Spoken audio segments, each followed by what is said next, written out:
नमस्कार, my self doctor Seema Sharma, assistant professor SG government college Beawar. आज हम सामाजिक मूल्यों का महत्व या उनके कार्य के बारे में बात करेंगे।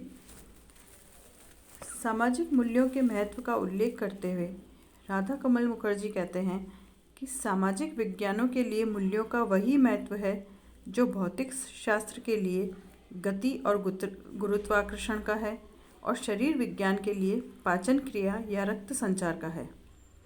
किंतु गति और गुरुत्वाकर्षण और रक्त संचार को तो प्राकृतिक घटनाओं से पृथक करके मापा जा सकता है तथा एक निश्चित सूत्र द्वारा अभिव्यक्त किया जा सकता है, लेकिन मूल्यों को जीवन, बुद्धि और समाज से पृथक नहीं किया जा सकता। मानव की आधारभूत इच्छाओं तथा आवश्यकताओं की संतुष्टि करने में मूल्यों का महत्वपूर्ण हाथ है। डॉक्टर मुखर्जी का मत है कि कोई समाज यदि अपने अस्तित्व को बनाए रखना चाहता है तो उसे व्यक्तित्व के सर्वोच्च मूल्यों की नियमित रूप से पूर्ति करनी चाहिए। मानव समाज व मानव कल्याण के लिए मूल्यों का पालन एवं संरक्षण आवश्यक है। सामूहिक मूल्य समाज में एकता, संगठन एवं नियंत्रण बनाए रखते हैं। मुखर्जी कहते हैं कि मूल्यों के अभाव में समाज आदिकालीन बर्बर स्तर तक पहुंच जाएगा। उच्च और उत्तम स्तर के मूल्य ही सभ्य और सुसंस्कृत समाज की पहचान है। मूल्यों के बिना मानव का जीवन घिनौना, पशुवत और संक्षिप्त हो जाएगा।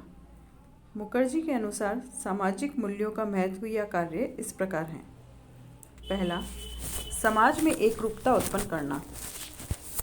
सामाजिक मूल्य सामाजिक संबंधों एवं व्यवहारों में एकरूपता उत्पन्न करते हैं। सभी व्यक्ति समाज में प्रचलित मूल्यों के अनुसार ही आचरण करते हैं। इसके परिणाम स्वरूप सभी के व्यवहारों में समानता उत्पन्न होती है। दूसरा, व्यक्ति के लिए महत्व।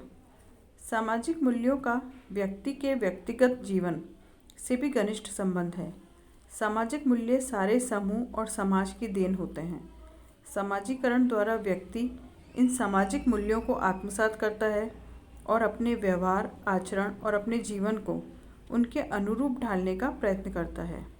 इसके परिणाम स्वरूप वह सामाजिक परिस्थितियों से अनुकूलन सरलता से कर लेता है तथा साथ ही अन्य सदस्यों के व्यवहारों, प्रतिमानों से भी एकरूपता स्थापित कर लेता है। इस कारण वह अपने को समूह से अलग न मानकर उसी का एक अंग मानने लगता है।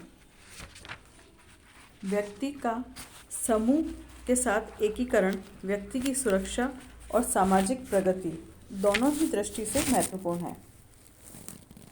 तीसरा है सामाजिक संगठन एवं एकीकरण।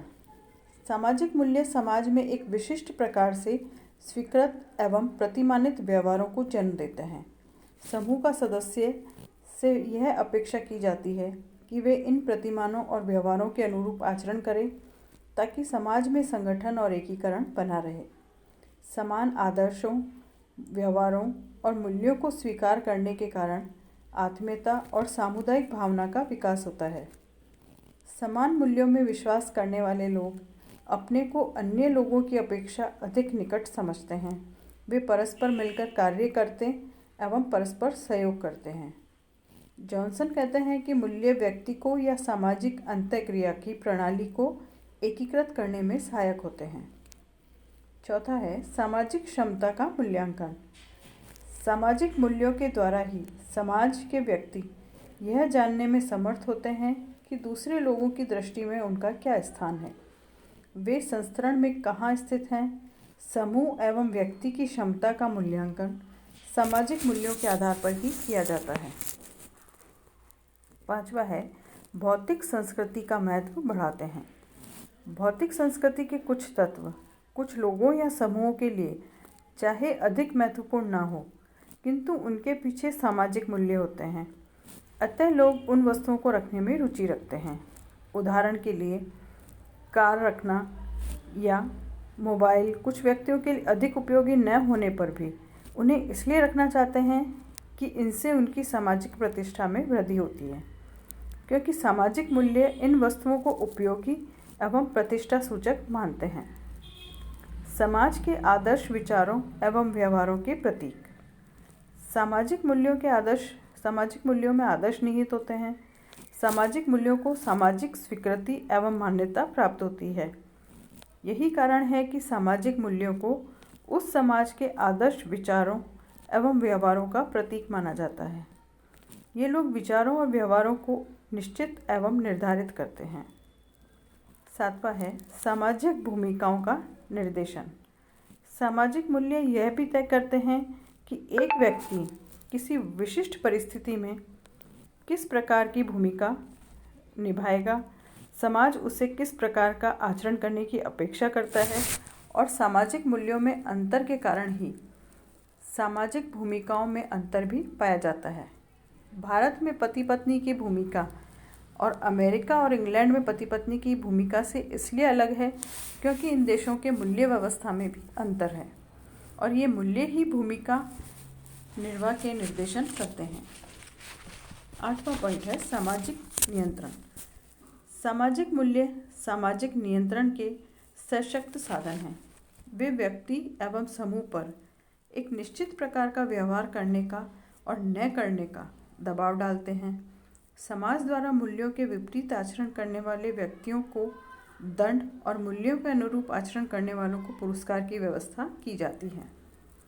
इस प्रकार सामाजिक मूल्य सामाजिक नियंत्रण की दृष्टि से भी महत्वपूर्ण भूमिका निभाते हैं। अगला है अनुरूपता एवं विपथगमन को स्पष्ट करते हैं। सामाजिक मूल्य के आधार पर ही सामाजिक व्यवहार को अनुरूप या विपथगमन में बांटते हैं। जो व्यवहार सामाजिक मूल्य के अनुकूल हैं उन्हें अनुरूपता और जो व्यवहार उसके विपरीत हैं उसे विपथगमन कहेंगे। समाज में अनुरूपता या विपथगमन का अध्ययन सामाजिक मूल्यों के ज्ञान के आधार पर ही किया जा सकता है। इसी आधार पर हम अपराध की व्याख्या करते हैं।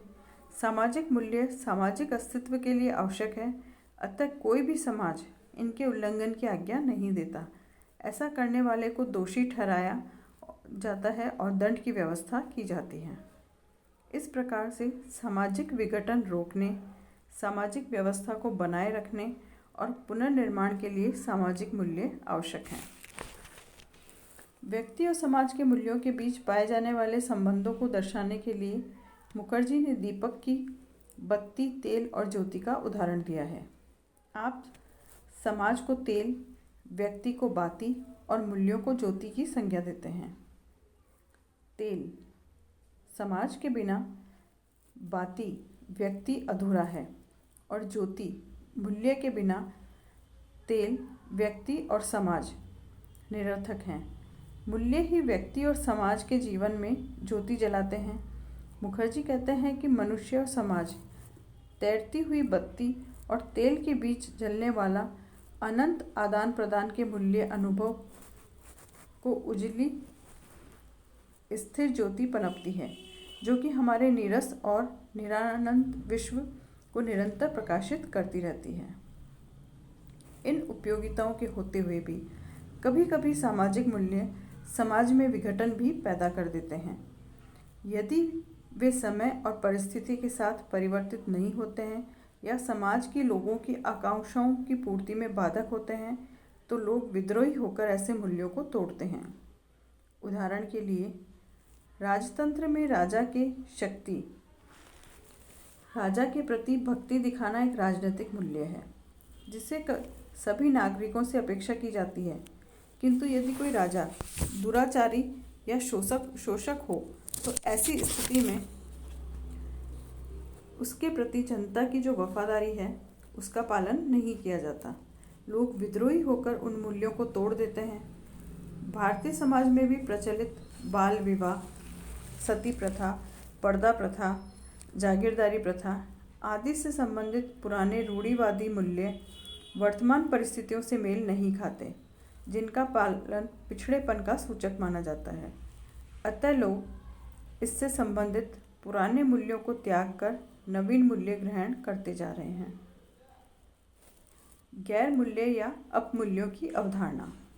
राधा कमल मुखर्जी ने मूल्यों के साथ साथ अपमूल्य और गैर मूल्यों की भी चर्चा की है।